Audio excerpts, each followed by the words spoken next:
to Storytime. The Goose Girl at the Well. The Old Witch. There was once upon a time a very old woman who lived with her flock of geese in a waste place among the mountains. And there had been a little house.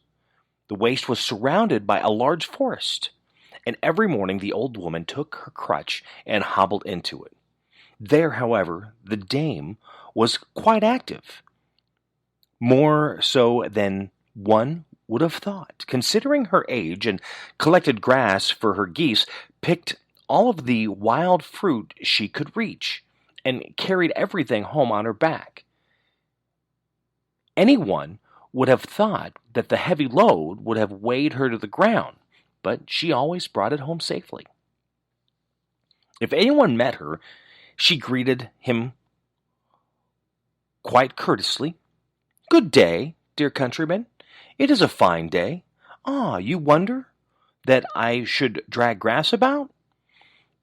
But everyone must take his burthen on his back." Nevertheless, people did not like to meet her if they could help it, and took by preference a roundabout way. And when a father with his boys passed her, he whispered to them, "Beware of the old woman. She has claws beneath her gloves. She is a witch." One morning, a handsome young man was going through the forest. The sun shone bright, the birds sang, a cool breeze crept through the leaves, and he was full of joy and gladness. He had yet not met no one, when he suddenly perceived the old witch kneeling on the ground, cutting grass with a sickle. She had already thrust a whole load onto her cloth, and near it stood two baskets, which were filled with apples and pears. "But, good little mother," said he, "how can you carry all that away?" "I must carry it, dear sir," answered she. "Rich folks' children have no need to do such things. But with the peasant folk the saying goes, 'Don't look behind you. You will only see crooked your back is.'" Will you help me?" she said. And he remained standing by her. "You have still a straight back, and your legs. It would be a trifle to you. Besides, my house is not very far from here. It stands there on the heath beyond the hill. How soon would you bound up thither?" The young man took compassion on the old woman. "My father is certainly no peasant," replied he, "but a rich count. Nevertheless, that you see it is not only peasants who can carry things. I will take your bundle." "If you will take it," said she, "I shall be very glad. You will certainly have to walk for an hour, but will that signify to you? Only you must carry the apples and pears as well." It now seemed to the young man just a little serious when he heard of an hour's walk, but the old woman would not let him off, packed the bundle on his back, and hung the two baskets on his arm. "It is quite light," she said. "No, it is not light," answered the count, and pulled a rueful face. "Verily, the bundle weighs as heavy as if it were full of cobblestones, and the apples and pears are as heavy as lead. I can scarcely breathe." He had a mind to put everything down again, but the old woman would not allow it. "Just look," said she mockingly, "the young gentleman will not carry what I, an old woman, have so often dragged along. You are ready with fine words, but when it comes to being in earnest, you want to take your heels. Why are you standing loitering there?" she continued. "Step out. No one will take the bundle off again." As long as he walked on level ground, it was still bearable. But when they came to the hill and had to climb, and the stones rolled under his feet as if they were alive, it was beyond his strength. The drops of perspiration stood on his forehead and ran hot and cold down his back. "Dame," said he, "I can no go farther. I want to rest a little." "Not here," answered the old woman. "When we have arrived at our journey's end, you can rest. But now you must go forward. Who knows what good it may do to you?" "Old woman, you are shameless," said the Count,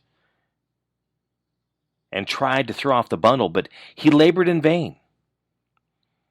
It stuck as fast to his back as if it grew there. He turned and twisted, but he could not get rid of it. The old woman laughed at this and sprang about, quite delighted, on her crutch. "Don't get angry, dear sir," she said. "You are growing as red in the face as a turkey cock. Carry your bundle patiently. I will give you a good present when we get home." What could he do? He was obliged to submit to his fate, and crawl along patiently behind the old woman. She seemed to grow more and more nimble as his burden still heavier. All at once she made a spring, jumped on the bundle, and seated herself on top of it. And however withered she might be, she was yet heavier than the stoutest country lass. The youth's knees trembled, but when he did not go on, the old woman hit him about the legs with a switch, and with stinging nettles, groaning continually, he climbed the mountain, and at length reached the old woman's house, when he was just about to drop. When the geese perceived the old woman, they flapped their wings, stretched out their necks, ran to meet her, cackling all the while. Behind the flock walked, stick in hand, an old wench, strong and big, but ugly as night. "Good mother," said she to the old woman, "has anything happened to you? Have you stayed away so long?" "By no means, my dear daughter," answered she. "I've met with nothing bad, but on the contrary, with this kind gentleman, who has carried my burthen for me. Only think, he even took me on his back when I was tired. The way, too, has not seemed long to us. We have been merry, and have been cracking jokes with each other all the time." At least the old woman slid down, took the bundle off the young man's back, and the baskets from his arms, looked at him quite kindly, and said, "Now seat yourself on the bench before the door and rest. You have fairly earned your wages, and they shall not be wanting." Then she said to the goose girl, "Go into the house, my little daughter. It is not becoming for you to be alone with a young gentleman. One must not pour oil onto the fire. He might fall in love with you." The Count knew not whether to laugh or to cry. "Such a sweetheart as that," thought he, "could not touch my heart, even if she were 30 years younger." In the meantime, the old woman stroked and fondled her geese as if they were children, and then went into the house with her daughter. The youth lay down on the bench under a wild apple tree. The air was warm and mild. On all sides stretched a green meadow, which was set with cowslips, wild thyme, and thousands of other flowers. Through the midst of it rippled a clear brook, on which the sun sparkled, and the white geese went walking backward and forward, or paddled in the water. "It is quite delightful here," said he, "but I am so tired that I cannot keep my eyes open. I will sleep a little, if only a gust of wind does not come and blow my legs off my body, for they are as brittle as tinder." When he had slept a little while, the old woman came and shook him till he awoke. "Sit up," said she. "You cannot stay here. I have certainly treated you badly. Still, it has not cost you your life. of money and land you need know. Here is something else for you." Thereupon she thrust a little book into his hand, which was cut out of a single emerald. "Take great care of it," said she. "It will bring you good fortune." The Count sprang up, and as he felt that he was quite refreshed and recovered his vigor, he thanked the old woman for her present and set off without even once looking back at the beautiful daughter. When he was already some way off, he still heard in the distance the noisy cry of the geese. For 3 days the Count had to wander in the wilderness before he could find his way out. He then reached a large town. As no one knew him, he was led into the royal palace, where the king and queen were sitting on the throne. The Count fell on one knee, drew the emerald book out of his pocket, and laid it at the queen's feet. She bade him rise and hand her the little book. Hardly, however, had she opened it and looked therein, than she fell as if dead to the ground. The Count was seized by the king's servants and was being led to prison when the queen opened her eyes and ordered them to release him, and everyone was to go out, as she wished to speak with him in private. When the queen was alone, she began to weep bitterly and said, "Of what use to me are the splendors and honors which I surrendered? Every morning I awake in pain and sorrow. I had 3 daughters, the youngest of whom was so beautiful that the whole world looked at her as a wonder. She was as white as snow, as rosy as apple blossoms, and her hair as radiant as sunbeams. When she cried, no tears fell from her eyes, but pearls and jewels only. When she was 15 years old, the king summoned all 3 sisters to come before his throne. You should have seen how all the people gazed when the youngest entered. It was just as if the sun were rising. Then the king spoke, 'My daughters, I know not when my last hour may arrive. I will today decide what each shall receive at my death. You all love me, but the one of you who loves me best shall fare the best.' Each one of them said she loved him best. 'Can you not express to me,' said the king, 'how much do you love me? And thus I shall see what you mean.' The eldest spoke, 'I love my father as dearly as the sweetest sugar.' The second, 'I love my father as dearly as my prettiest dress.' But the youngest was silent. Then the father said, 'And you, my dearest child, how much do you love me?' 'I do not know, and can compare my love with nothing.' But her father insisted that she should name something. So she said at last, 'The best food does not please me without salt. Therefore, I love my father like salt.' When the king heard that, he fell into a passion and said, 'If you love me like salt, your love shall also be repaid with salt.'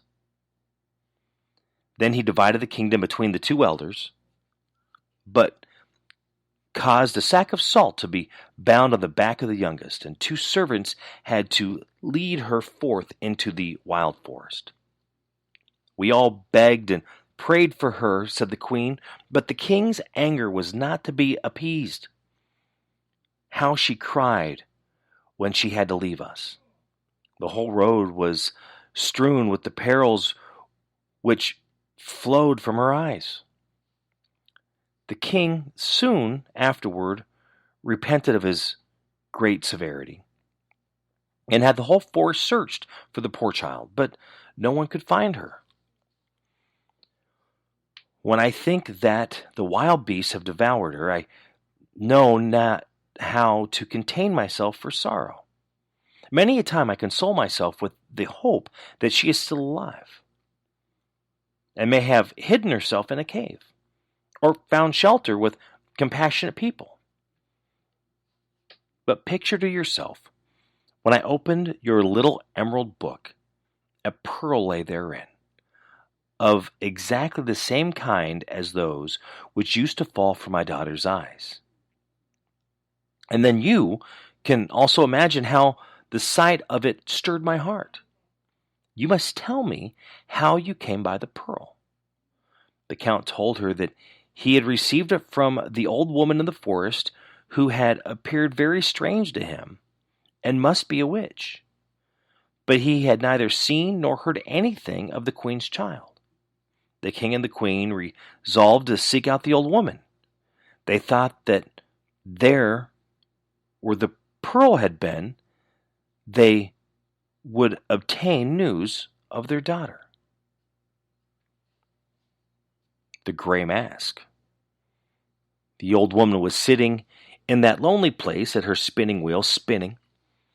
It was already dusk, and a log which was burning on the hearth gave a scanty light. All at once there was a noise outside. The geese were coming from the pasture and uttering their hoarse cries.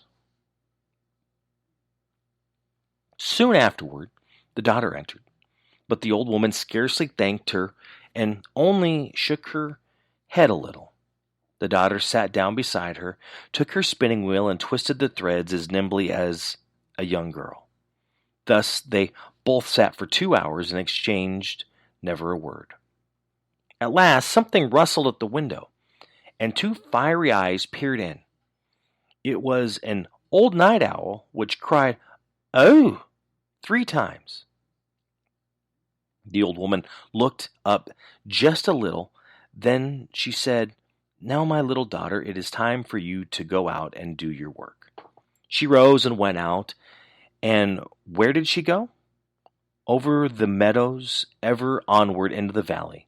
At last she came to a well, with 3 old oak trees standing beside it. Meanwhile the moon had risen large and round over the mountain, and it was so light that one could have found a needle. She removed a skin which covered her face, then bent down to the well and began to wash herself. When she had finished, she dipped the skin into the water and laid it on the meadow, so that it should bleach in the moonlight and dry again. But how the maiden was changed! Such a change as that was never seen before. When the gray mask fell off, her golden hair broke forth like sunbeams, and spread about like a mantle over her whole form. Her eyes shone out as brightly as the stars in the heaven, and her cheeks bloomed a soft red like apple blossoms. But the fair maiden was sad. She sat down and wept bitterly. One tear after another forced itself out of her eyes and rolled through her long hair to the ground. There she sat, and would have remained sitting a long time if there had not been a rustling and cracking in the boughs of the neighboring tree. She sprang up like a roe which had just been overtaken by the shot of a hunter. Just then the moon was obscured by a dark cloud, and in an instant the maiden had slipped on the old skin and vanished as a light blown out by the wind. She ran back home, trembling like an aspen leaf. The old woman was standing on the threshold, and the maiden was about to relate what had befallen her, but the old woman laughed kindly and said, "I already know it." She led her into the room and lighted a new log. She did not, however, sit down to her spinning again, but fetched a broom and began to sweep and scour. "All must be clean and sweet," she said to the maiden. "But, mother," said the maiden, "why do you work so late an hour? What do you expect?" "Do you know then what time it is?" asked the old woman. "Not yet midnight," answered the maiden, "but already past 11 o'clock." "Do you remember," continued the old woman, "that it is 3 years today since you came to me? Your time is up. We can no longer remain together." The maiden was terrified and said, "Alas, dear mother, will you cast me off? Where shall I go? I have no friends, and no home to which I can go. I have always done as you bade me, and you have always been satisfied with me. Do not send me away." The old woman would not tell the maiden what lay before her. "My stay here is over," said she to her. "But when I depart, house and parlor must be clean. Therefore do not hinder me in my work. Have no care for yourself. You shall find a roof of shelter, and the wages which I will give you shall also content you. But tell me, what is about to happen?" the maiden continued to entreat. "I tell you again, do not hinder me in my work. Do not say a word more. Go to your chamber. Take the skin off your face, and put the silken gown which you had on when you came to me, and then wait in your chamber until I call you." The Goose Girl. But I must once more tell of the king and queen who had journeyed forth with the count in order to seek the old woman in the wilderness. The count had strayed away from them in the wood by night, and had to walk onward alone. Next day, it seemed to him that he was on the right track. He still went forward until darkness came on. Then he climbed a tree, intending to pass the night there, for he feared that he might lose his way. When the moonlight illuminated the surrounding country, he perceived a figure coming down the mountain. She had no stick in her hand, yet she could see that it was the Goose Girl, whom he had seen before in the house of the old woman. "Oh!" cried he, "there she comes, and if I once get a hold of one of the witches, the other shall not escape me." But how astonished he was when she went to the well, took off the skin, and washed herself.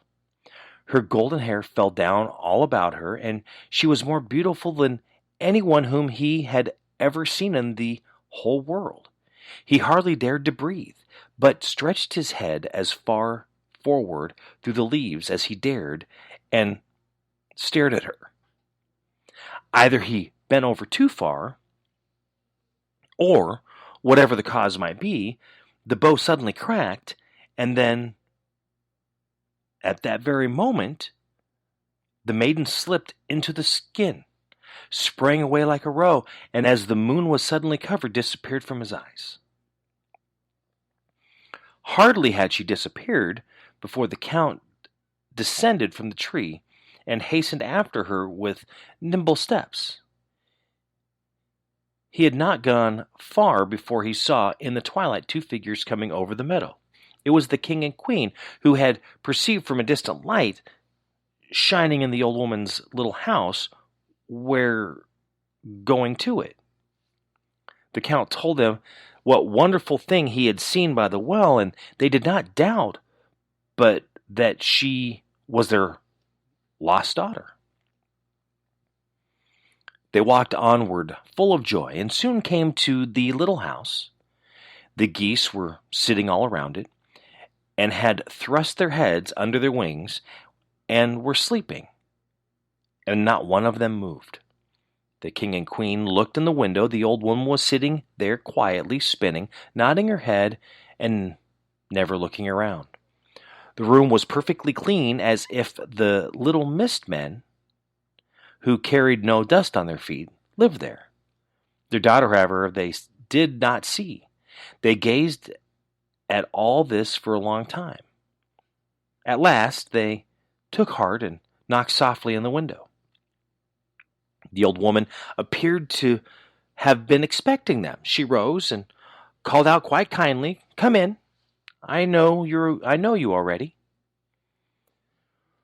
When they had entered the room, the old woman said, "You might have spared yourself the long walk if you had not 3 years ago unjustly driven away your child, who is so good and lovable.